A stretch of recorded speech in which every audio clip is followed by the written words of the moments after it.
Good morning everyone, welcome back online LMIC classes. आज हम class 12 की फिजिक्स फर्स्ट की सेकंड यूनिट करेंगे।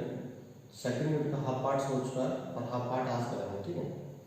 तो देखते हैं कितने पार्ट्स में हो पाता है, ठीक है। ये दूसरा पार्ट है सी यूनिट का और सेकंड यूनिट का चैप्टर दूसरा है और इसका आधा पार्ट है, ओके। तो आप देख रहे हैं स्क्रीन पर संधारित्र तथा धारिता, जिसे इंग्लिश में बोलते हैं कैपेसिटर एंड कैपेसिटेंस। ये क्या चीज है? देखिए, पहले मैं स्टार्ट करने से पहले कह देता हूँ कि ये संधारित्र है, ये क्या है? ये कोई मैटर है, ठीक है। क्या है? कोई मैटर है, कोई वस्तु है, ठीक है। और ये क्या है? उसकी प्रॉपर्टी है, उस वस्तु की क्या है? प्रॉपर्टी है, ठीक है। ये दोनों ही चीज अलग अलग है। क्या है? प्रॉपर्टी बोलते हैं विशेषता, ठीक है। जैसे कोहली खिलाड़ी है, ठीक है। अब उसकी विशेषता क्या है कि वो अच्छा खेलता है, ठीक है। ड्राइवर, उसकी विशेषता क्या है? ड्राइविंग करना, ठीक है। टीचर की विशेषता क्या है? कि पढ़ा रहा है, ठीक है। तो ये संधारित्र मैटर है और धारिता उसकी प्रॉपर्टी है, क्लियर। ये दोनों चीज अलग अलग है। ये इसको दिखा, ये विशेषता है, ये बताती है किसकी विशेषता है? इसकी विशेषता, ठीक। तो ये चीज है संधारित्र तथा धारिता, ठीक है। इसमें सबसे पहला जो पॉइंट आता है, इसमें सबसे पहला पॉइंट आता है वो आता है कंडक्टर तथा इंसुलेटर। आपने सुना होगा कंडक्टर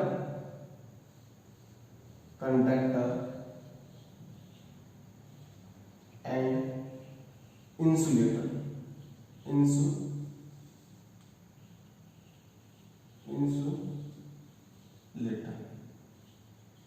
ये आपने दो शब्द सुने होंगे, कंडक्टर तथा इंसुलेटर, क्लियर। इसे हिंदी में क्या बोलते हैं? एक मिनट देख लेता हूँ, इसे हिंदी में क्या बोलते हैं, नाम ध्यान नहीं आ रहा मुझे। चालक तथा प्रचालक, ओके। इसको बोलते हैं चालक, चल जा भाई। इसको बोलते हैं चालक और कुचालक, क्लियर।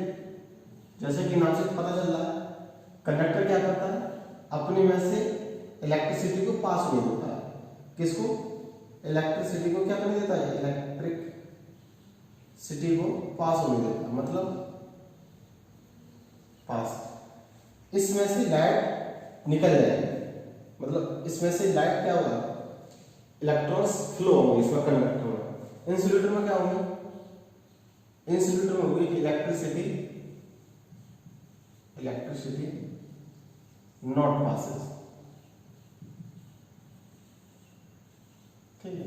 इलेक्ट्रिसिटी इसमें से पास नहीं, मतलब इलेक्ट्रॉन इसमें फ्लो नहीं होंगे, इसमें फ्लो होंगे। कंडक्टर में फ्लो होते हैं इलेक्ट्रॉन और उसमें फ्लो नहीं होते हैं, ठीक है।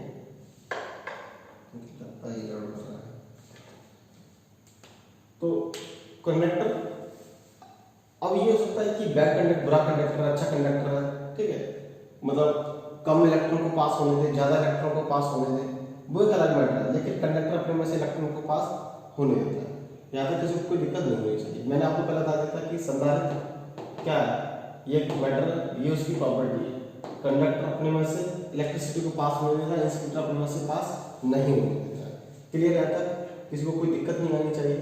और जो उसकी थ्योरी है वो तुम्हें नोट्स में मिल जाएगी, क्या क्या है। एक बार थ्योरी को पढ़ लेना, क्योंकि थ्योरी यहाँ पर नहीं करा सकते, काफी लंबा लेक्चर हो जाएगा फिर, ठीक है। तो यहाँ तक छोड़ते हैं इसको। इसकी थ्योरी आप पढ़ लेना, मैं नोट्स में दे दूंगा, क्लियर। अब आगे चलते हैं।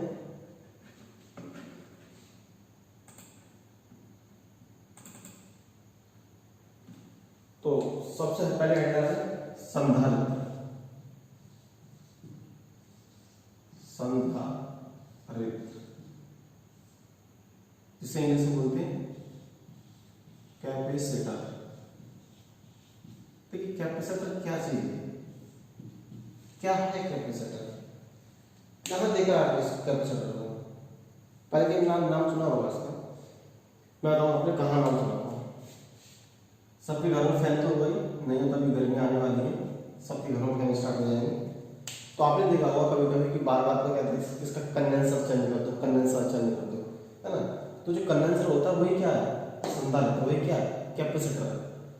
इसका काम क्या होता है, इसका काम ये होता है कि ये अपने अंदर जो आवेश को क्या कर लेता है, स्टोर कर लेता है, चार्ज को क्या कर लेता है, स्टोर कर लेता है। और चार्ज को स्टोर करने के बाद जहां यूज होती है एक साथ चार्ज देने की, एक साथ इलेक्ट्रिसिटी को, एक साथ ऊर्जा को देने की, मतलब अगर इसमें सपोज करो, देखो ये क्या है, कंडेंसर है, दिखाई दे रहा है, ये क्या है, कंडेंसर है, जिसको हम कहाँ लगाते हैं, अपने फैन में लगाते हैं।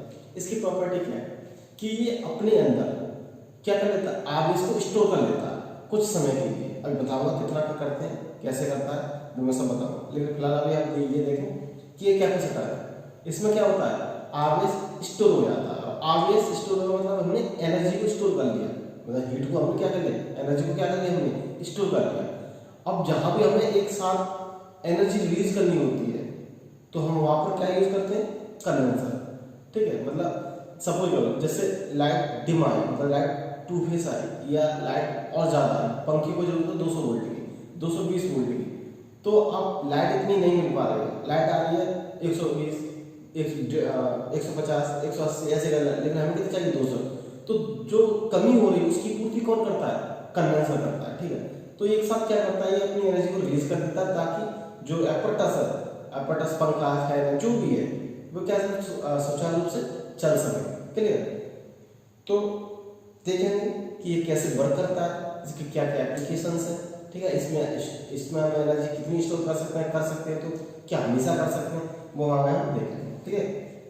तो ये समझ में होगा ये क्या है, कैपेसिटर, इसी की बात चलती है कैपेसिटर। और देखते हैं इसकी क्या प्रॉपर्टी है, क्लियर। देखिए तो अब एक बात तो पता चल गई कि ये जो ये कैपेसिटर है ये क्या होगा, कंडक्टर होगा, नॉन कंडक्टर होगा। जैसे आता कंडक्टर होगा ना तभी तो इलेक्ट्रॉन पास हो रहा है इसमें से।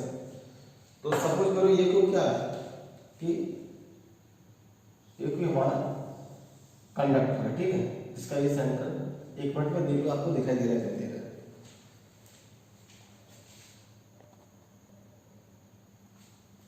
चलिए दिखाई दे, ठीक है। ये भी क्या कंडक्टर है, ठीक है, और इसमें क्या है, ये आवेश है, ठीक है, ये क्या है, आवेश, ठीक है, बहुत सारे आवेश है इसमें। तो ये आवेश जहां पर आवेश होता है आपको पता है क्या, वहां पर क्या आता है, विद्युत क्षेत्र आ जाता है। ये जो कंडक्टर है इसमें क्या है, आवेश है, तो इसके कारण आप क्या होगा, विद्युत क्षेत्र आ जाएगा। तो विद्युत क्षेत्र का फॉर्मूला क्या होता है, E बराबर के क्यू अपॉन आर स्क्वायर, ठीक है। इस आवेश के कारण क्या होगा, विद्युत क्षेत्र होगा, ठीक है। और एक और चीज और आती है, वोल्ट, मतलब विभव। विभव क्या होता है, के क्यू अपॉन आर, यही होता है विभव। अब देखिए मैंने आपको हम क्या बता रहे हैं, संधारित्र, जो अभी आपको कैपेसिटर दिखाया था, ये वाला जो कैपेसिटर दिखाया था, ये कैसे वर्क करता है हम वो बता रहे हैं, ठीक है। अब देखिए इसमें क्या है, कंडक्टर में आवेश है, और इस आवेश में आपने अब इसको इसमें और बढ़ाया, ठीक है। तो इसकी फील्ड की जो इंटेंसिटी वो कहाँ तक, यहाँ पर, हमने इसको और आवेश बढ़ाया, तो अब कहाँ तक होगी, यहाँ तक, और बढ़ाया तो अब कहाँ तक होगी, यहाँ तक। ऐसे करके इसकी फील्ड इंटेंसिटी क्या है, बढ़ती जा रही है, ठीक है, इसकी फील्ड इंटेंसिटी बढ़ती जा रही है, ठीक है। जब आप आवेश को बढ़ा रहे हैं, देखिए आप देखिए, अगर आप आवेश को बढ़ा रहे हैं तो जाहिर सी बात है इसकी इंटेंसिटी क्या होगी, बढ़ेगी या नहीं बढ़ेगी। इस आवेश अगर आप बढ़ा दो तो फील्ड इंटेंसिटी बढ़ रही है, ये हो। और एक और चीज बढ़ रही है, वो क्या है, विद्युत विभव, ठीक है। विद्युत विभव भी क्या हो रहा है, बढ़ रहा है। तो जैसे कि मैंने आपको बताया कि इसमें अगर आवेश स्टोर है, मतलब इसमें हमने एनर्जी स्टोर कर ली, तो जहां भी हमें एक साथ एनर्जी देने की जरूरत होती है वहां पर हम क्या यूज करते हैं, कैपेसिटर। अगर आप कहोगे कि बैटरी में भी तो हम एनर्जी को स्टोर करते हैं, बिल्कुल भाईजान, बैटरी क्या करती है कि बैटरी एक साथ रिलीज नहीं करती है। जैसे तुम्हारा कैमरे हो गए, DSLR कैमरा हो, कोई भी कैमरा होगा, वो क्या करता है, कि जब ऑपरेट होता है तो एकदम उसे इंस्टेंटली स्क्रीन पर लाइट चाहिए, है ना। तो वहां पर केवल कैपेसिटी काम कर सकता है, बैटरी काम नहीं कर सकती। बैटरी धीरे धीरे करके एनर्जी को रिलीज करती है, लेकिन कैपेसिटर एक साथ एनर्जी को रिलीज करके वहां पर आदेश क्या होता है, खत्म हो जाता है। जैसे उसमें लाइट आती है तो फिर से वो क्या होने लगते हैं, चार्ज होने लगते हैं। क्लियर। तो आपके दिमाग में एक ख्याल आ रहा होगा कि ये कि कब तक चार्ज होता रहता है, कब तक चार्ज होता है। अब आप कहोगे इसकी जितनी कैपेसिटी होगी, ऐसी बात है, जिसकी जितनी कैपेसिटी होगी उतना ही चार्ज होगा वो। बोलो तो देखते हैं इसकी कैपेसिटी कितनी है और कहाँ तक। क्लियर। तो आपने देखा कि ये इंटरेस्टिंग क्या है, बढ़ रही है। ठीक है। अब देखिए कि इस बैटरी के पास में क्या है, इस बैटरी के पास में क्या है। मैं आपसे बोलूँगा, आप भी देख रहे हो कि आपके पास में क्या है, तो आप बोलोगे कुछ नहीं, गलत। आपके पास में है वो क्या है, वायु। क्या है, एयर। हम बात करते हैं यहाँ पे एयर। इस कंडक्टर के पास क्या है, एयर। ठीक है। तो और एयर में क्या है, एटम। जानते हो ना, एटम बम, वो नहीं, एटम मॉलिक्यूल, छोटे छोटे मॉलिक्यूल। ठीक है। और उस एटम में क्या है, मान लीजिए कि एटम, ठीक है, मैं इधर दिखा दे रहा हूं, ये कोई क्या है, एटम है। ठीक है। जिसके अंदर क्या है, सेंटर पे न्यूक्लियस है, केंद्र में क्या है, प्रोटॉन और न्यूट्रॉन। लेकिन इसके बाहरी क्लास में क्या है, यहाँ पर इलेक्ट्रॉन। ये बहुत हार्मी टाइप का है इलेक्ट्रॉन। इलेक्ट्रॉन बहुत ही आरामी है, इनका नेचर ये होता है कि ये बाहर निकलने की टेंडेंसी होती है। ठीक है। जैसे आप लोग क्लास में बैठ सकते हैं ना, ऐसे ही इलेक्ट्रॉन है, ये एटम में रह नहीं सकता, इसकी आदत है। क्लियर। तो सपोज करो कि ये एटम मैंने यहाँ पर रख दिया। ठीक है भाई, एयर है, इस कलेक्टर के पास एयर है, मैं भी एयर के एक मॉलिक्यूल की बात कर रहा हूँ। तो यहाँ पर न्यूट्रल प्रोटॉन होगा और यहाँ पर क्या होगा, इलेक्ट्रॉन होगा। क्लियर। अब देखिए, अब क्या होगा कि तो यहाँ समझ लो एक बार, है ना, एक बार इधर समझ। सपोज करो कि ये कोई एटम है, लेक्चर लंबा होता है, होने दो थोड़ा इस उसमें यूट्यूब पे वो आता है ना फास्ट करने का, तो थोड़ा उस पर नॉर्मल का अगर स्लो चल रहा है तो 1.5 या 1.25 कर लेना, थोड़ा स्पीड बढ़ जाएगी। लेकिन यार यहाँ पर समझ लो, ये क्या है इसका सेंटर। ठीक है। यहाँ पर क्या है, न्यूट्रॉन एंड प्रोटॉन, लेकिन यहाँ पर क्या है, इलेक्ट्रॉन। ठीक है। ये क्या है, इलेक्ट्रॉन, ये इसका भारी फोर्स। अब देखिए ये इलेक्ट्रॉन कब इससे बाहर जाएगा, देखिए क्या है कि इस इलेक्ट्रॉन पर अब जो इसकी भारी फोर्स है ना, इस भारी फोर्स में इस इलेक्ट्रॉन पर कई सारे फोर्स काम कर रहे हैं। ठीक है। कौन कौन से फोर्स काम कर रहे हैं इसमें, एक तो कर रहा है सुपर न्यूक्लियर फोर्स। ठीक है। एक होता है ये विद्युत का जो फोर्स होता है, ठीक है, वो, और एक वीक न्यूक्लियर फोर्स और एक ग्रेविटी फोर्स। ठीक है। तो सबसे कमजोर होता है ये वाला, सबसे वीक होता है ये, सबसे हाई होता है, उससे कम ये होता है और उससे कम ये होता है। ठीक है। तो इस इलेक्ट्रॉन पर कितने फोर्स काम कर रहे हैं, super nuclear force, electric force, weak nuclear force और ग्रेविटी फोर्स। ठीक है। तो अभी हम इन दो की बात नहीं करेंगे, वीक और ग्रेविटी की बात नहीं करेंगे, अभी हम इन दो की बात करेंगे। ठीक है। किस किस की, स्ट्रॉन्ग न्यूक्लियर फोर्स और इलेक्ट्रिक फोर्स। अब ये जो आगे से ये इस पर क्या लगा रहा है, इलेक्ट्रॉन पर इलेक्ट्रिक फोर्स, ये लगा है इलेक्ट्रिक फोर्स, लेकिन इस पर अंदर क्या लग रहा है, स्ट्रॉन्ग न्यूक्लियर फोर्स लग रहा है। तो ये इलेक्ट्रॉन कब तक बाहर नहीं होगा, मतलब अगर इसको अंदर की तरफ जो रख रहा है, इसको अंदर की तरफ बनाए रख रहा है, वो है क्या, strong nuclear force, strong nuclear force. ठीक है। और जो इसको बाहर निकालने की वो करेगा, वो क्या करेगा, वो इलेक्ट्रिक फोर्स करेगा, इलेक्ट्रिक फोर्स। यहां तक क्लियर, कोई दिक्कत नहीं। मतलब जो अंदर की तरफ इसको इस वाली कक्षा में इसको बनाए हुए है, वो क्या है, स्ट्रॉन्ग न्यूक्लियर फोर्स। और इलेक्ट्रॉनिक फोर्स क्या कर रहा है, इसको बाहर निकालने की कोशिश कर रहा है। तो कब तक निकाल पाएगा, कब तक नहीं निकाल पाएगा ये, जब तक electric force strong nuclear force से बराबर हो जाए, तब भी इसी कक्षा में रहेगा। सपोज करो कि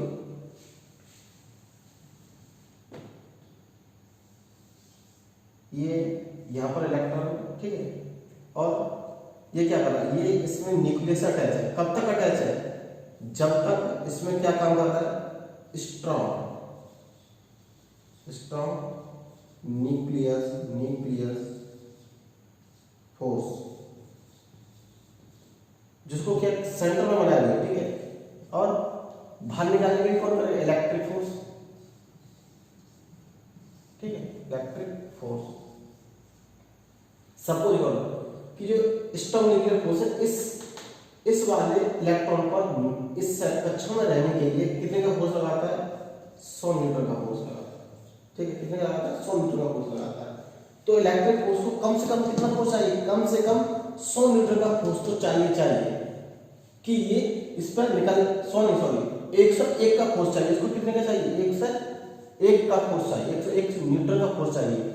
भाई इसको इस कक्षा में बनाए रखने के लिए स्ट्रॉन्ग न्यूक्लियर फोर्स को कितना लगा रहा है, 100 न्यूटन का। इसको बाहर निकालने के लिए कम से कम इससे ज्यादा तो होना ही चाहिए। जैसे इससे ज्यादा होगा क्या होगा, इलेक्ट्रॉन फट सीधा बाहर निकल जाएगा। समझ आया, मतलब कि जो कैपेसिटेंस था इसके पास थी एयर में क्या थे, मॉलिक्यूल छोटे छोटे, उसके एक मॉलिक्यूल की हम बात करते हैं, एक मॉलिक्यूल में क्या इलेक्ट्रॉन, प्रोटॉन और न्यूट्रॉन। इलेक्ट्रॉन की टेंडेंसी होती है कि ये सेंटर पर रहता है और इसे बाहर निकलने की आदत रहती है, लेकिन इस सेंटर पर जो फोर्स लग रहा है स्ट्रॉन्ग न्यूक्लियर फोर्स, उसके कारण इस कक्षा में है। लेकिन ये जो आवेश है, आवेश के कारण विद्युत क्षेत्र का जो फोर्स है वो बाहरी तरफ से पुश कर रहा है, ठीक है। तो क्या कर रहा है कि अगर ये इलेक्ट्रॉन इस वाली कक्षा से बाउंस करेगा तो कब बाउंस करेगा, जब इस वाले फोर्स से ज्यादा हो जाएगा, ठीक है। तो ये फोर्स मान लो कि 100 न्यूटन, तो इसको 101 न्यूटन चाहिए इससे बाहर निकालने के लिए, ठीक है। तो जैसे ये इलेक्ट्रॉन इससे बाहर निकलेगा, जैसे इलेक्ट्रॉन ये क्या हुआ है, बाहर हो गया, तो जैसे इलेक्ट्रॉन बाहर हुआ तो इस प्रोसेस को, इलेक्ट्रॉन को बाहर निकालने वाली प्रोसेस को क्या बोलते हैं, लीकेज। क्या बोलते हैं, लीकेज। ध्यान रखना ये आगे टर्म आ गया जब आप संधारित्र पढ़ोगे, ठीक है। संधारित्र क्या, तो उसमें लीकेज आएगा, ठीक है। और इसको एक और चीज बोलते हैं लीकेज के अलावा, आयोनाइजेशन को ऐसे कुछ बोलते हैं। एक मिनट में चेक कर लेता हूँ क्या बोलते हैं, आयोनाइजेशन बोलते हैं शायद इंग्लिश में, ठीक है। और लीकेज भी बोलते हैं, ये दो उसकी नेम है, क्लियर। तो अब आपको पता चल गया ये इस एटम में से इलेक्ट्रॉन क्यों बाहर निकल जाता है, क्योंकि यहाँ पर ये जो आवेश के कारण क्या हो रहा है, बहुत सारा फोर्स जनरेट हो रहा है, इलेक्ट्रिक फील्ड के कारण फोर्स जनरेट हो रहा है, जिसके कारण इलेक्ट्रॉन बाउंस हो जाता है। जैसे इलेक्ट्रॉन बाउंस होता है इसको बोलते हैं हम लीकेज प्रॉपर्टी, ठीक है। देखिए आप ऐसे समझो कि एक कोई बाल्टी है, क्लियर, एक कोई बाल्टी है, तो उससे पानी कितना आ जाए, आप वो जितना उसका वॉल्यूम होगा, है ना भाई, सीधी सी बात है, जितना बाल्टी का आयतन होगा उतना ही तो उसमें पानी आएगा। उसके बाद क्या होगा, वो फैलना स्टार्ट हो जाएगा। सेम वही कंडीशन है, ठीक है। अब इस इलेक्ट्रॉन ने इसको इस विद्युत क्षेत्र से इस वाले एटम से इलेक्ट्रॉन को बाहर तो निकाल दिया, ठीक है। लेकिन क्या होगा, यहाँ पर लीकेज प्रॉपर्टी होगी, मतलब अब निकलते गए। अब एक समय ऐसा आएगा कि एयर से क्या हुआ, इलेक्ट्रॉन बाहर निकलना स्टार्ट हो जाएगा। पहली बार तो ये निकला, इसमें आया, स्टोर हो गया, फिर निकला, फिर स्टोर हो गया, लेकिन कभी तो ये भरेगा, ठीक है। जैसे भर जाएगा तो क्या हो जाएगी, इलेक्ट्रॉन बाहर निकल जाएगा, इसको बोलते हैं लीकेज प्रॉपर्टी। क्लियर है, यहाँ तक कोई दिक्कत नहीं होनी चाहिए, ठीक है। उसके बाद देखते हैं, उसके बाद क्या है,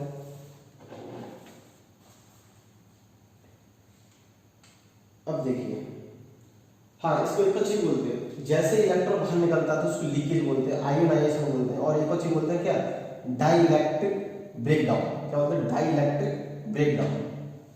जैसे इलेक्ट्रॉन बाहर निकलेगा एटम से उसको बोलेंगे हम डाइइलेक्ट्रिक ब्रेकडाउन, ठीक है। इसे बोलते हैं हिंदी में परावैद्युत, इसको डाइइलेक्ट्रिक। ब्रेक को तो आप जानते हैं क्या, तोड़ना, ठीक है। तो इसको क्या लिखना, डाइइलेक्ट्रिक समझ लो, परावैद्युत। तो जैसे इलेक्ट्रॉन बाहर निकलता है तो उसमें क्या हो जाता है, डाइइलेक्ट्रिक हो जाता है, लीकेज प्रॉपर्टी हो जाती है और आयोनाइजेशन हो जाता है, ठीक है। तो अब देखिए कि इसमें डाइइलेक्ट्रिक के लिए क्या क्या चाहिए, डाई इलेक्ट्रिक के लिए हमें चाहिए कि 3300 वोल्ट पर एम, मतलब कि क्या 3000, ठीक 3 1 mm देखिए तो बहुत छोटा है, बहुत छोटा है, एम है बहुत छोटी जगह। उस जगह में अगर हम 3000 वोल्ट दे देते हैं, कितने 3000, एक बार फिर देखें कि 3000 वोल्ट किसमें mm, यानी कि 1 mm छोटी सी जगह होती है, अगर उसमें हम 3000 वोल्ट दे दें तो समझो क्या होता है कि एयर के जो मॉलिक्यूल है उसमें से इलेक्ट्रॉन का बाहर निकलना तय है। यानी कि हमें विद्युत क्षेत्र कितना चाहिए 3000 वोल्ट, ये मामूली नहीं है, मतलब छोटी सी एरिया में एम बहुत छोटी जगह है, बहुत छोटी डिस्टेंस, अगर उसमें हम 3000 वोल्ट का आवेश दे देते हैं तो फिर क्या होगा, पूरी एयर के जो मॉलिक्यूल है उसमें क्या हो जाएगा, वो पूरी मतलब एयर है वो किसकी तरह काम कार्य करेगी, कैपेसिटेंस की तरह कार्य करेगी, जो कि पॉसिबल नहीं। ठीक है, अब देखा यहाँ तक कोई दिक्कत नहीं होनी चाहिए। ठीक है, एक मिनट रुकिएगा, यहाँ देखिए और देख रहे होंगे कि जैसे इसके पास इलेक्ट्रॉन या जिसको हम आवेश दे रहे हैं, इसके अंदर जो जो ये आवेश है, चार्ज है, ये बढ़ेगा। भाई जाहिर सी बात है, हम इसे हीट वो देंगे, आप लाइट से चार्ज करेंगे तो इसमें जो आवेश वो क्या होगा, बढ़ेंगे।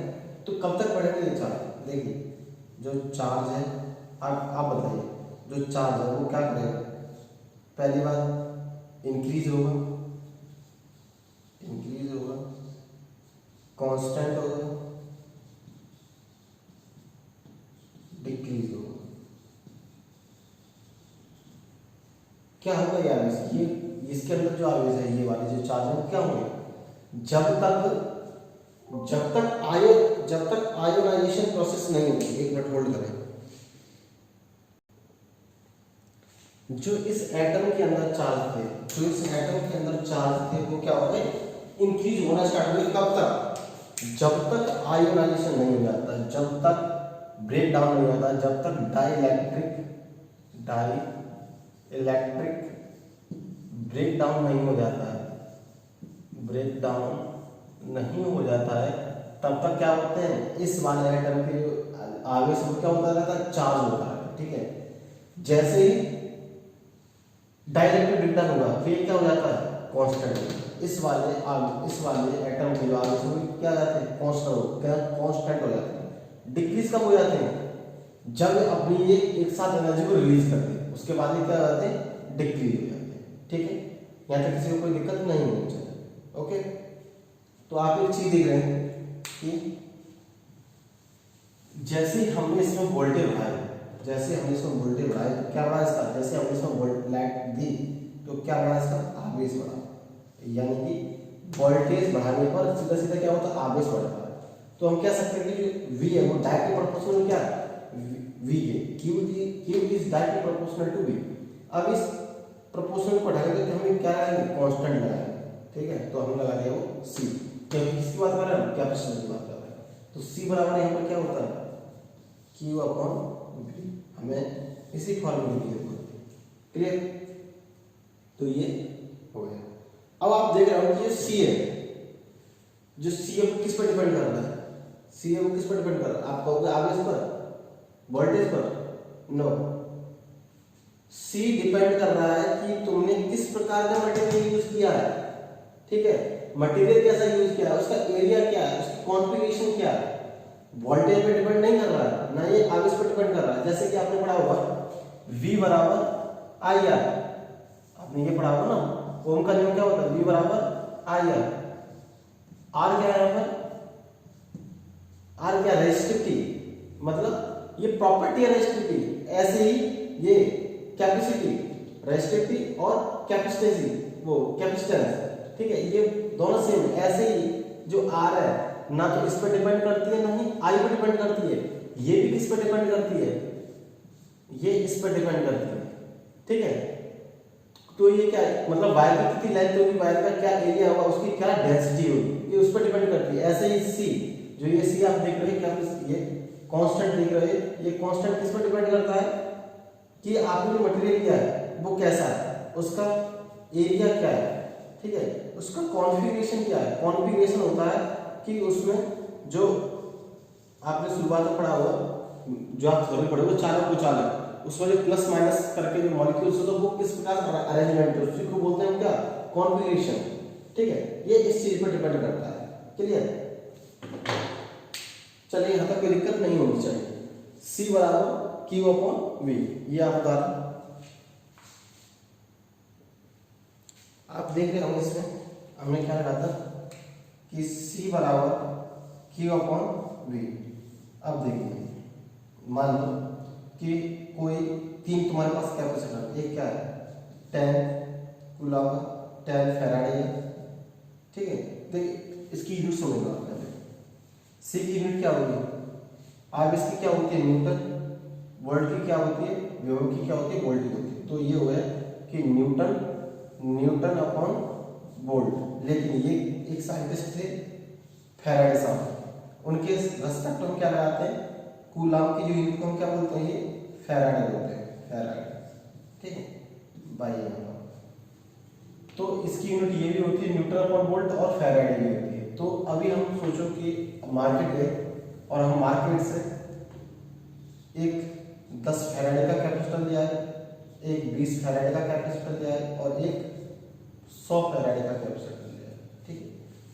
कैपेसिटर की डेफिनेशन क्या है कि 1 वोल्ट, यानी कि 1 वोल्ट में जितना आवेश चार्ज हो है, मतलब कि कोई कैपेसिटर है उसको हमने 1 वोल्ट दिया तो उसमें कितना आवेश हो रहा है, कितना वो चार्ज हो रहा है, वो क्या है, कैपेसिटर। ऐसे इसका क्या मतलब है, 10 फैराडे का क्या मतलब कि आपने इसको 1 वोल्ट एनर्जी दी होगी, 1 वोल्ट की इसमें इलेक्ट्रिसिटी दी होगी, तो इसका ये कैपेसिटेंस को क्या हो रहा है 10 फैराडे। ऐसे इसका 1। तो आप देख रहे हैं इन सब में अच्छा कौन सा है, इन सब में बेटर कौन सा है। 1 वोल्ट में ये कर रहा है 100 फैराडे और 1 वोल्ट में ये कर रहा है 20 फैराडे और 1 वोल्ट में ये कर रहा है 100 फैराडे।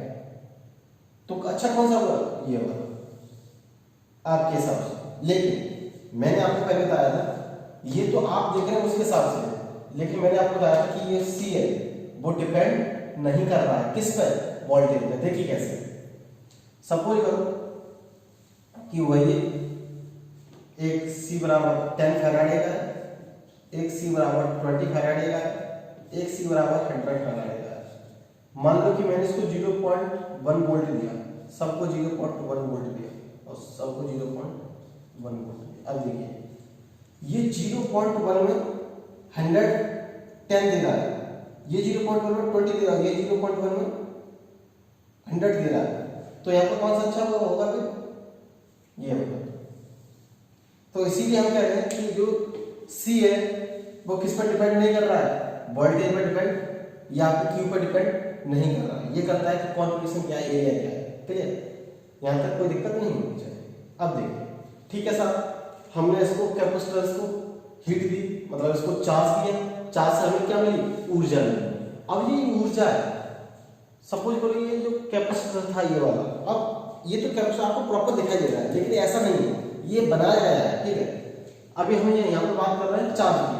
तो इस जो एटम पर जो हमें हीट मिली वो क्या हुआ है, मतलब फैली हुई मिली है, स्कैटरिंग मिली है, मतलब ये धनावेशन ना। आप देखिए इससे जो एनर्जी क्या हुई, ऐसे ऐसे करके बाहर की तरफ निकल रही होगी, ठीक है। तो इसका भी यूज कर लेगा क्या, ये स्कैटरिंग है ना, मतलब फैली हुई है।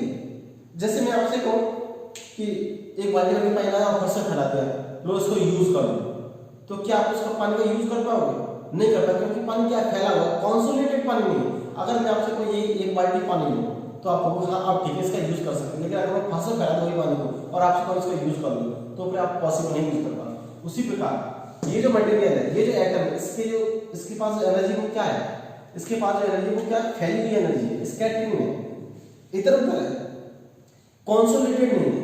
तो इसको कॉन्सोलेटेड करने के लिए बहुत सारे साइंटिस्टों ने बहुत से प्रयोग किए, तो हमें उन प्रयोगों पर नहीं आना है, हमें अपने पॉइंट की तरफ आना है, क्या करना है। तो हम वही कर रहे हैं कि जो ये एटम है, इस पर जो हमने एनर्जी दी है, आवेश दिया, आवेश के कारण जो एनर्जी हमें प्राप्त हुई है, उसको क्या करेंगे हम, किस फॉर्म में कॉन्सोलिडेट कर सकते हैं, मतलब इकट्ठी कर सकते हैं। समझ रहे ना, जो फैली हुई है, जो एनर्जी फैली हुई है एटम के पास, उसको क्या करना है, इकट्ठा करना है। ठीक है, तो साहब इकट्ठा करने के लिए क्या करेंगे हम, यहां तक कोई दिक्कत नहीं होनी चाहिए, क्लियर। ओके, चलो मैं इसको रख कर देता हूं। अब नेक्स्ट पॉइंट पढ़ेंगे कि जो हमें एनर्जी मिली है वो क्या मिली है, फैली हुई एनर्जी मिली है। तो उस फैली हुई एनर्जी को इकट्ठा करने के लिए हम क्या बनाते हैं, एक ऐसा संधारित्र बनाते हैं जो कि क्या करे, इस जो फैली हुई एनर्जी को उसको क्या करे, इकट्ठी करे। तो आप हेड आ जाए, the parallel plate capacitor, the parallel plate capacitor, सीधे पैरेलल कैपेसिटर के parallel plate capacitor, plate capacitor, ठीक है, इसे हिंदी बोलते हैं समांतर प्लेट संधारित्र, समांतर प्लेट संधारित्र, क्लियर। यहां तो कोई दिक्कत नहीं होनी चाहिए। अब देखते हैं इसमें क्या होता है। सपोज करो कि आपके पास कोई दो प्लेट है, क्या, कोई दो प्लेट है, ओके, एक मिनट,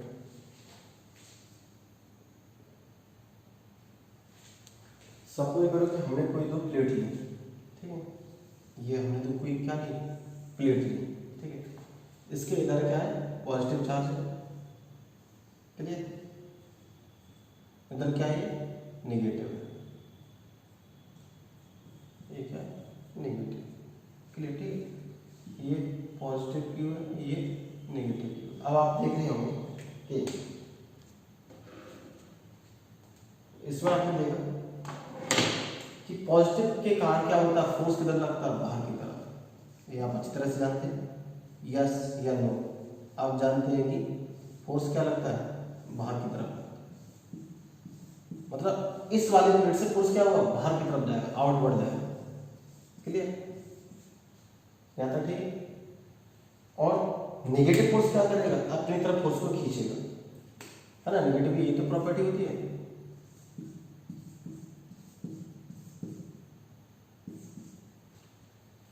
ये क्या है, नेगेटिव, नेगेटिव के कारण फोर्स की डायरेक्शन है, ये पॉजिटिव के कारण, ये पॉजिटिव के कारण और ये नेगेटिव के, मतलब कि दोनों की डायरेक्शन क्या सेम है, पॉजिटिव भी इधर ही जा रहा है और नेगेटिव भी इधर ही जा रहा है, ठीक है।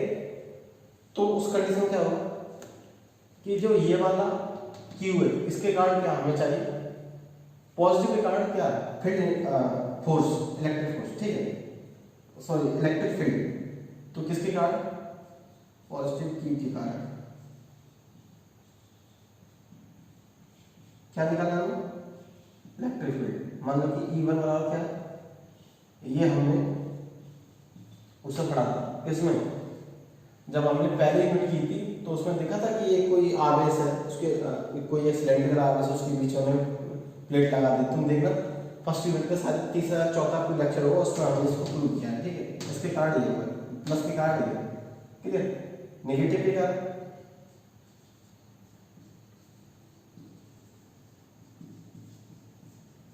नेगेटिव के कारण क्या होगा, सेम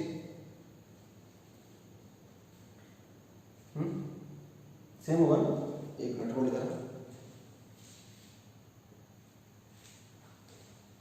नेगेटिव सेम होगा, ठीक है। अब हम इस प्लेट पर नेट ये देखें ई, ठीक है, कितना नेट, नेट ई कितना हो जाएगा, ई प्लस E2, ठीक है। जब इसे हम जोड़ेंगे तो क्या होगा, E बराबर 2 सिग्मा अपॉन 2 एप्सिलॉन नॉट, तो ये आ गया कि हम यहाँ से कह सकते हैं कि इलेक्ट्रिकल इंटेंसिटी बराबर क्या होगा ई, ठीक है, यहाँ तक कोई दिक्कत नहीं होगी। अब हमने एक और चीज पढ़ी थी क्या, इसकी जो थ्योरी तुम्हें नोट्स में मिल जाएगी, ठीक है, तुमने पढ़ा हो, हमने इसमें डेफिनेशन किया था कि ई एंड वी में रिलेशन, किसमें, ई एंड वी। तो देखें दिखाई दे रहा है दस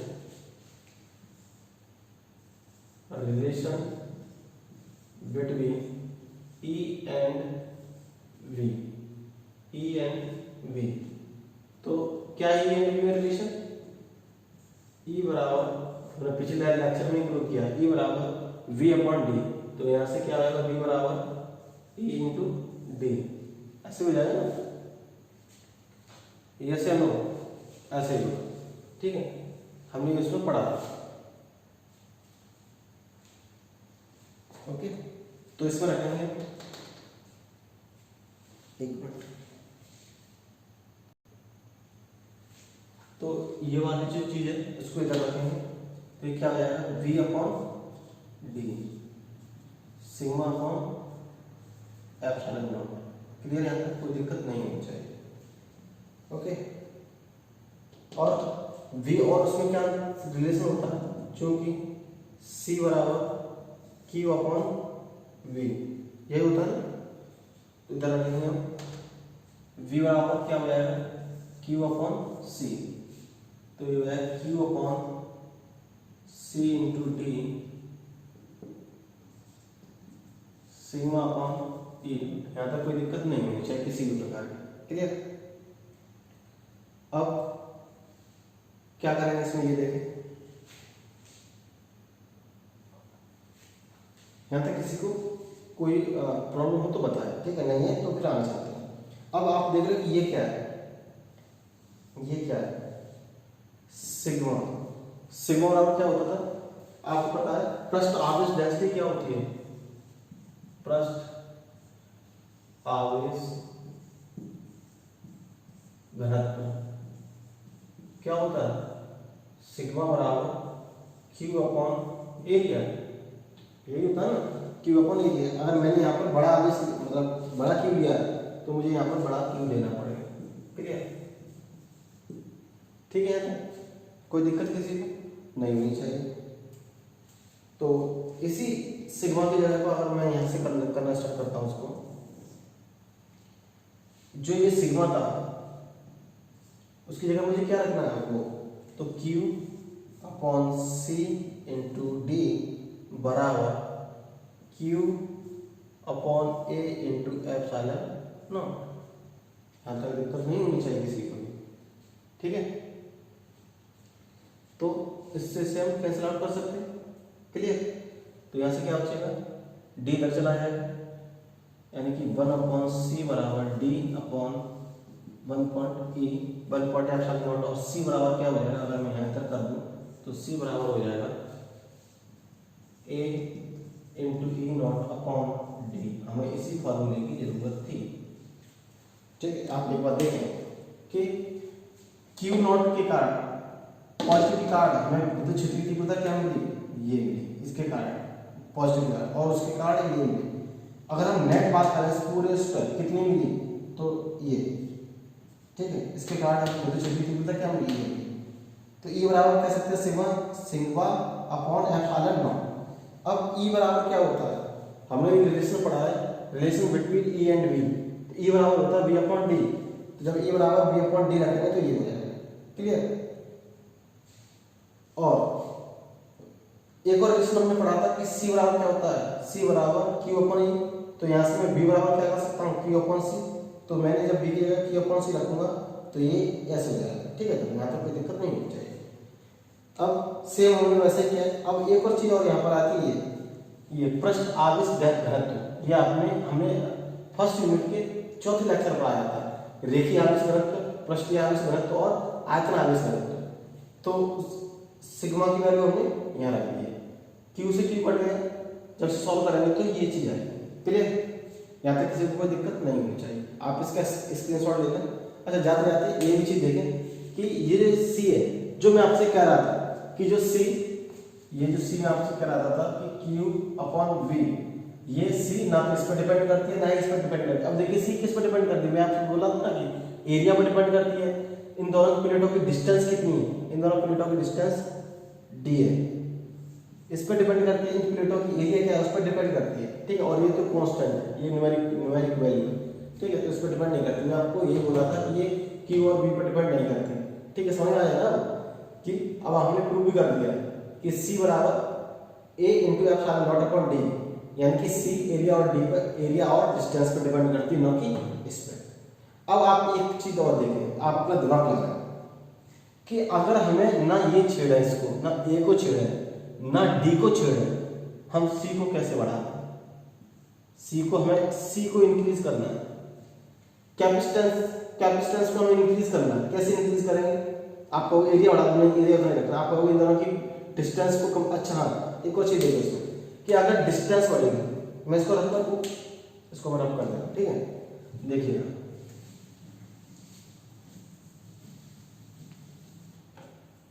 जो C बराबर है क्या निकला है, A into F sine not D. अब आप देख पा रहे हैं कि C है वो एरिया पर डिपेंड कर रहा है और D पर डिपेंड कर रहा है, इन दोनों प्लेटों की डिस्टेंस। अगर आप इफ D को इंक्रीज करोगे, मतलब अगर हमने इन प्लेटों को दूर रखा तो क्या हुआ हमारा, इसके इनवर्स में तो हमारा क्या हुआ, देन C क्या हो जाएगा, डिक्रीज होना स्टार्ट हो जाएगा। अगर हमने डिस्टेंस इन दोनों प्लेटों की डिस्टेंस बढ़ाया, इसीलिए हमें क्या करना है, डिस्टेंस हमें पास पास रखेंगे, ठीक है, डिस्टेंस हमें पास पास रखनी। और अगर यदि हमने एरिया को बढ़ाया, यदि हम एरिया को बढ़ाए तो हमारा सी क्या होगा, इंक्रीज हो जाएगा, ठीक है, हमारा सी क्या हो, इंक्रीज हो जाएगा। तो अब आप देखो, ना तो हम इसको चेंज करें ना हम इसको चेंज करें, फिर भी हम इसको बढ़ा दें, तो कैसे करें? सोचो सोचो सोचो, तब तक मैं सीरीज करता हूँ। तो मैंने आपसे पूछा था कि सी बराबर क्या था, A into E not upon D. मैंने आपसे कहा था कि मुझे ना मैं इसको छेड़ू ना मैं इसको छेड़ू, फिर भी मैं इसको क्या कर दूँ, इंक्रीज कर। तो कैसे? तो एक काम करो ना कि जो प्लेट हमने जो डेरिवेशन किया, जो प्लेट थी उसके बीच में कोई ऐसा मटेरियल ला के रख दो, तो ताकि उसका कोई, जब मान लो कि ये भी तो प्लेट थी, इसके बीच में मैंने कोई एक ऐसा मैटर ला के रख दिया जिसके कारण ना तो कोई इसका इमेज चेंज हुआ ना कोई इसकी डिस्टेंस चेंज हुई, लेकिन जो इसके बीच में प्लेट में जो था, प्लेट के बीच में हमने उसमें बीच में क्या इंट्रोड्यूस कर दिया, ये इंट्रोड्यूस कर दिया पराबैध, मतलब डाइइलेक्ट्रिक मटेरियल। डाइइलेक्ट्रिक मटेरियल क्या पता है? जो मैंने आपको बताया था कि कोई आवेश है, कोई मतलब ये एटम था, इसके ऊपर से इलेक्ट्रिकल फील्ड थी, इसके कारण जो यहाँ हवा के जो मॉलिक्यूल थे वो क्या हीट हो गए, और इसके कारण क्या हुआ, ये इलेक्ट्रॉन निकल गया यहाँ से, ठीक है। तो जैसे इलेक्ट्रॉन निकला तो उसको क्या बोल, क्या क्या नाम दिया हमने क्या क्या नाम दिया इसको? इसको नाम दिया तो पोलराइजेशन,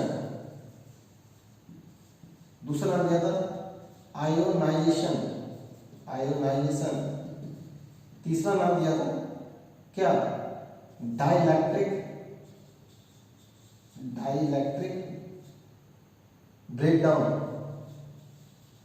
ठीक है। ये 3-4 नाम दिए थे। तो इलेक्ट्रॉन बाहर निकल रहा है, ठीक है, और ये निकलता जब तक इसकी कैपेसिटी थी, तब तक तो इसने उसको एक्सेप्ट किया। जैसे ही भरे, जैसे बाल्टी का पानी भर जाता है ना तो फैलने लगता है, जैसे इसकी कैपेसिटी पूरी हुई, अब ये इलेक्ट्रॉन क्या करेगा, ये फैलना स्टार्ट हो जाएगा, बाहर निकलना स्टार्ट हो जाएगा। इसी को हमें बना के रखना है, तभी हमारी कैपेसिटी बढ़ेगी, ठीक है। आप इसको ऐसे समझो कि एक कोई ऐसे और एक कोई ऐसे, ठीक है। सब कोई इसमें 10 लीटर पानी था, हमने इसमें 10 लीटर पानी डाला, यहाँ तक आया, और ये केवल यहाँ तक आया। फिर हमने इसमें 10 लीटर पानी डाला, ये केवल यहाँ तक आया, और ये पूरा यहाँ तक आया। 10 लीटर पानी डाला तो ये पूरा भर गया, और ये भी कहाँ तक है, यहाँ तक है। फिर डाला तो अब इसमें पानी डालेंगे तो क्या होगा, ये ओवरफ्लो होगा, लेकिन ये क्या होगा, यहाँ पर है। मतलब कि हमें इलेक्ट्रॉन जो हमारे बेस्ट जा रहे हैं उसको हमें रोकना है। जैसे उसको रोकेंगे तो हमारी क्या होगी, कैपेसिटी बढ़ जाएगी, ठीक है। तो हम इसमें एक ये डाइइलेक्ट्रिक मैटर दे देंगे। डाइइलेक्ट्रिक मैटर भी 2 प्रकार के होते हैं, ठीक है। जो डाइलेक्ट्रिक है, परावैद्युत है, परावैद्युत है, ये कितने प्रकार के होते हैं? 2 प्रकार के होते हैं। परावैद्युत यानी कि डाइलेक्ट्रिक मेटल 2 प्रकार के होते हैं। कौन कौन से होते हैं? एक तो होता है पोलर और एक होता है नॉन पोलर। नॉन पोलर मतलब क्या कि जो ये मेटल होगा, ये जो वाला मेटल होगा, उसमें क्या होगा, प्लस माइनस ऐसे करके होंगे। इनका मतलब इसका केंद्र अलग होगा, इसका केंद्र अलग होगा, लेकिन इसमें जो मेटल होंगे वो सिर्फ ऐसे ही होंगे। मतलब जहां प्लस का केंद्र होगा वहीं किसका होगा, माइनस का होगा। जहां प्लस का केंद्र होगा वहीं क्या होगा, माइनस का होगा। लेकिन इसमें ऐसा नहीं है कि माइनस का अलग है, प्लस का अलग है। तो पोलर डाइलेक्ट्रिक और नॉन पोलर डाइलेक्ट्रिक में तो समझिए, नॉन पोलर डाइलेक्ट्रिक क्या है, इसका केंद्र क्या है, सेम है, और उसका केंद्र क्या है, डिफरेंट डिफरेंट प्लस माइनस। तो हमने जो इसमें लिया है वो कौन सा लिया है, ये आपको दूर दूर लग रहा है, इसका मतलब ये नहीं है पोलर है, पोलर नहीं है, ये नॉन पोलर है। एक कैसा नॉन पोलर, देखिए नॉन पोलर होगा तो हमारा काम चलेगा, अदरवाइज क्या हो जाएगा, जैसे हमने इसमें आवेश देंगे तो ये प्लस माइनस क्या होंगे, मतलब रिपल होंगे, मतलब ये जगह बनाने की कोशिश करेंगे, तभी केंद्र ये अपने अपने सेंटर से हट जाएंगे, लेकिन ये तो पहले से हट गए। तो इसका हम यूज नहीं करेंगे, हम किसका यूज करेंगे, हम नॉन पोलर मेटल का यूज करेंगे इसमें, ठीक है। यहां तक क्लियर। अब देखिए, जब हमने इस प्लेट के बीच में, जब हमने इस प्लेट के बीच में कोई भी परावैद्युत इंट्रोड्यूस नहीं कराया, ये जो 2 प्लेट है ना, ये हमने इसके बीच में कोई भी इंट्रोड्यूस नहीं कराया, क्या कोई भी मेटल इंट्रोड्यूस नहीं कराया, तो हमारा वो क्या था, तो हमारी इंटेंसिटी क्या थी, E नॉट बराबर sigma not upon epsilon not. ये कब, जब कोई भी ये मीडियम नहीं था, कोई मीडियम नहीं था, और जैसे हम जैसे हमने प्लेटों के बीच में ये मीडियम डाला तो क्या हुआ, आप देख रहे हैं कि ये वाला जो प्लस है इससे कैंसिल हो गया, इस वाला इससे, ये वाला इससे न्यूट्रल हो गया, ये वाला इससे, ये वाला इससे, ये वाला इससे, बचेंगे ये किसके साथ आ जाएंगे, इसके साथ, ये किसके साथ, इसके साथ, इसके साथ, इसके साथ, ठीक है, और ये किसके साथ चला जाएगा, इसके साथ। अब आप कहोगे कि आपने प्लेट के अंदर थे वो तो प्लस माइनस को आपने न्यूट्रल कर दिया, ये भी तो प्लस माइनस, ये न्यूट्रल क्या नहीं है, क्योंकि भाई ये प्लेट का पॉजिटिव है और ये मीडियम का नेगेटिव है, ये इक्विवेलेंट नहीं है। यहाँ पर एक प्लेट के अंदर बात है, यहाँ पर प्लस माइनस का अमाउंट सेम था, यहाँ पर प्लस माइनस का अमाउंट सेम नहीं है, इसीलिए क्या हो गए, ये क्या हो गए, एक दूसरे से न्यूट्रल हो गए। इसी प्रोसेस को क्या बोलते हैं हम, पोलराइजेशन। क्या बोलते हैं, पोलराइजेशन, ठीक है। जब एक ही प्लेट के अंदर के जो ये प्लस माइनस है वो न्यूट्रल हो जाए तो क्या होता है, पोलराइजेशन। लेकिन ये न्यूट्रल नहीं हो, क्योंकि ये प्लेट का और ये मेटल का नेगेटिव है, ठीक है, ये नहीं होना चाहिए। तो जैसे ही हमने प्लेट के अंदर ये परावर्तन को इंट्रोड्यूस, प्लेट के अंदर इसको परावर्तन मेटल को रखा तो क्या होगा, पोलराइजेशन होता है। अब पोलराइजेशन क्या होता है, पोलराइजेशन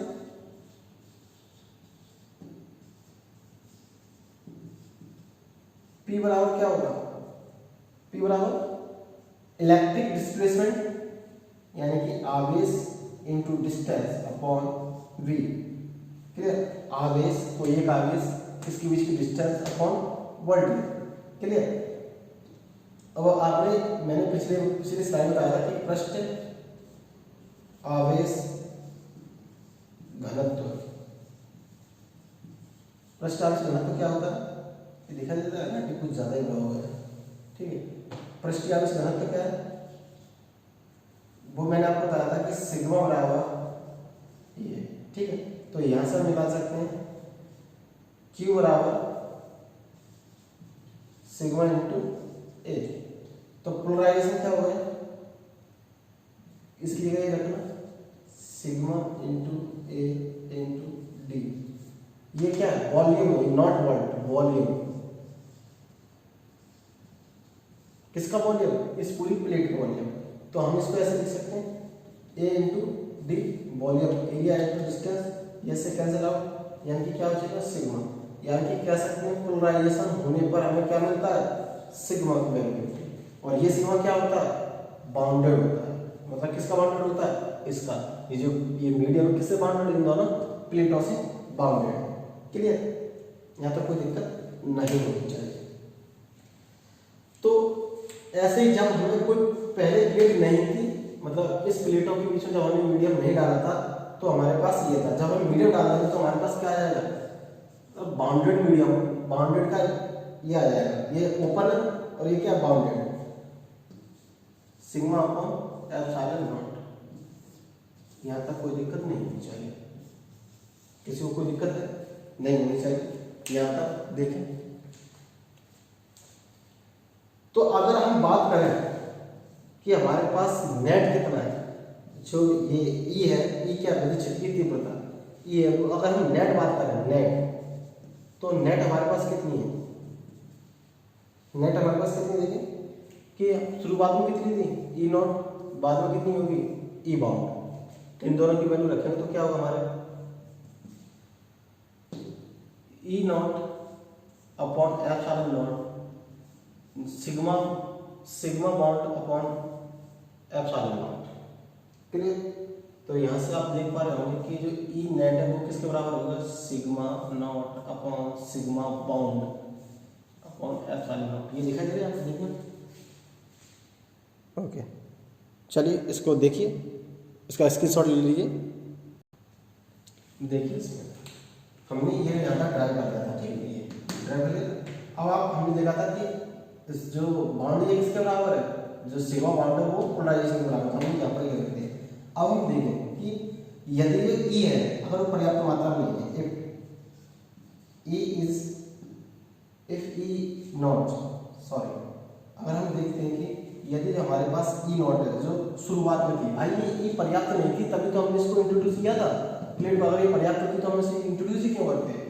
तो अगर ये पर्याप्त मात्रा में नहीं है, ई not, if E naught is not sufficient, तो फिर क्या करेंगे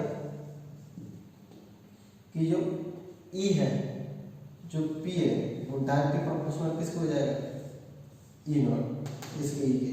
और जैसे हम इस कांस्टेंट को हटाते हैं तो फिर क्या आ जाता है, एक नया कांस्टेंट आ जाता है, ठीक है, एक नया कांस्टेंट आ जाता है साई। इसको बोलते हैं डाइइलेक्ट्रिक ससेबिलिटी, डाइइलेक्ट्रिक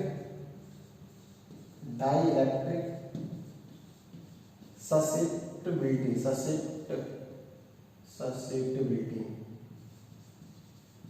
ये क्या होता है, ससेप्टिबिलिटी मतलब किसी भी चीज को कितनी देर तक रोके रखता है, ठीक है। तो हमें क्या क्या करना था, जो इलेक्ट्रॉन बाउंस हो रहे थे उसको क्या करना था, रोकना था, ठीक है। जो इलेक्ट्रॉन जैसे बाहर निकल के जा रहे थे ना वो एयर के मॉलिक्यूल से, तो बाहर चले जाते, उसको यूज नहीं हो रहा, तो हमें उसको रोकना था। तो कितनी देर तक रोक सकते हैं, ये चीज बताती है क्या, डाइइलेक्ट्रिक ससेबिलिटी, यानी कि ये साई बोलते हैं, इसे क्या बोलते हैं, साई। तो अगर मैं इस वैल्यू को यहाँ पर रख दूं तो क्या होगा, अगर मैं इस वैल्यू को यहाँ पर रख दूं तो क्या होगा, देखिए ई बराबर sigma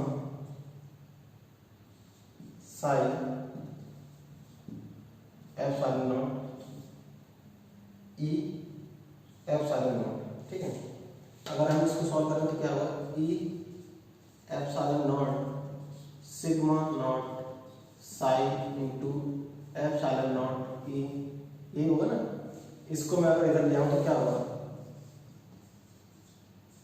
E into epsilon not Sai epsilon not into E sigma not, ठीक है, ये होगा यहाँ तक। अब इसमें हम क्या करें कि यहाँ तक उतार देते हैं, तब देखते हैं।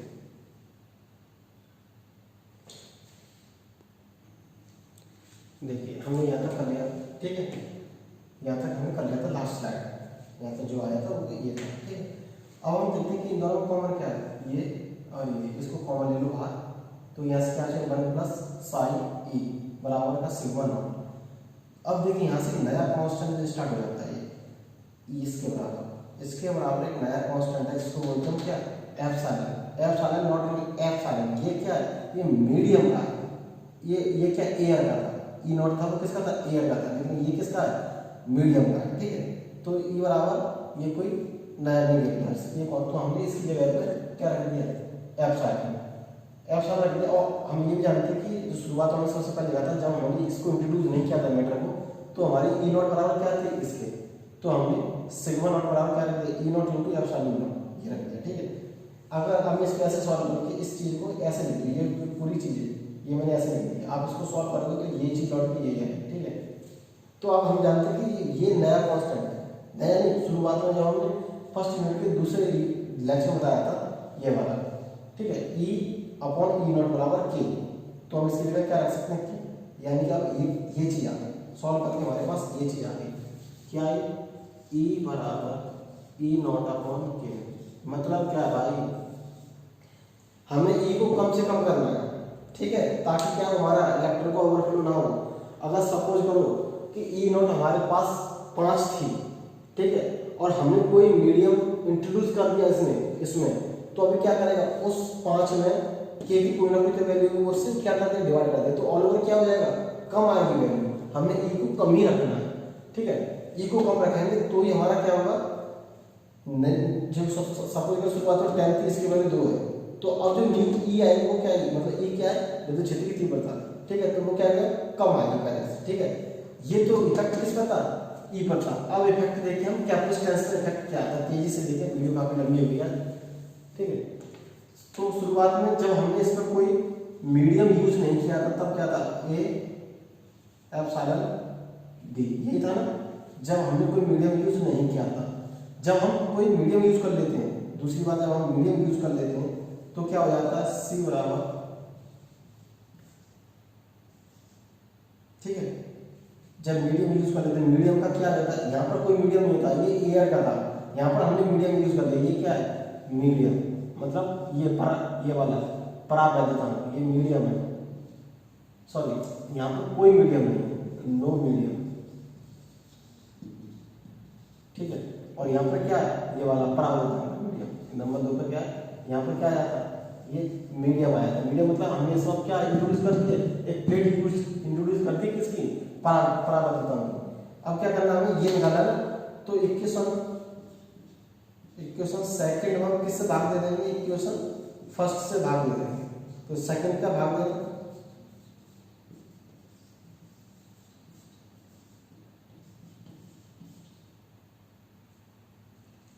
हमें हाँ सेकंड में भाग देना था फर्स्ट में, सी नॉट बराबर यानी कि के, और सी और फिर यहाँ से न्यू जो कैपेसिटेंस आएगा क्या होगा, सी नॉट, यानी कि जैसे ही हमने इन दोनों प्लेटों के बीच में कोई एक परावैद्युतांक रखा, तो वो इलेक्ट्रिसिटी को क्या कर देता है, फील्ड इंटेंसिटी को क्या कर देता है, कम कर देता है, लेकिन कैपेसिटेंस को क्या कर देता है, बढ़ा देता है। सपोज करो कि शुरुआत में ये था 10, और हमने जब इसमें इंट्रोड्यूस कर दिया, परावैद्युतांक माध्यम इंट्रोड्यूस कर दिया, और उसकी वैल्यू 2, तो 10 × 2 कितना हुआ, 20, तो उसकी वैल्यू क्या होगी, बढ़ेगी, लेकिन ई क्या हो जाती है, कम हो जाती है। यहाँ पर देखो, यहाँ पर ये थी, ये क्या थी, ये थी, ठीक है। जैसे हम मीडियम यूज करते हैं तो हमारी के क्या हो जाती है, वो ई क्या हो जाती है, कम हो जाती है, और सी क्या हो जाती है, बढ़ जाती है, ठीक है। तो ये किस पर, ये इफेक्ट इस परावैद्युत माध्यम का इफेक्ट था किस पर, ई पर और सी पर। सी क्या कैपेसिटेंस, और ये क्या है, विद्युत क्षेत्र की तीव्रता। क्लियर। यहाँ पे किसी कोई दिक्कत हो तो आप कमेंट बॉक्स में मुझे जरूर बताएं, और जाते जाते मैं आपसे कहना चाहता हूँ कि आप ज़्यादा से ज़्यादा लाइक करें, ज़्यादा से ज़्यादा लोगों को शेयर करें, बेल आइकॉन को दबाएं, ताकि आपको आने वाले हर वीडियो का नोटिफिकेशन मिल सके। और यहाँ पर तुम्हारा ये संधारित्र और दार्ता हो गया। अब इसमें एक आधा टॉपिक और बचा, मैं देखता हूँ, फिर उसके बाद ये यूनिट खत्म हो जाएगी, ठीक है। फिर इसके बाद हम निवेदन करेंगे। तो चलिए, फिर यहीं पर आज के लेक्चर यहीं पर बात है। Okay, bye.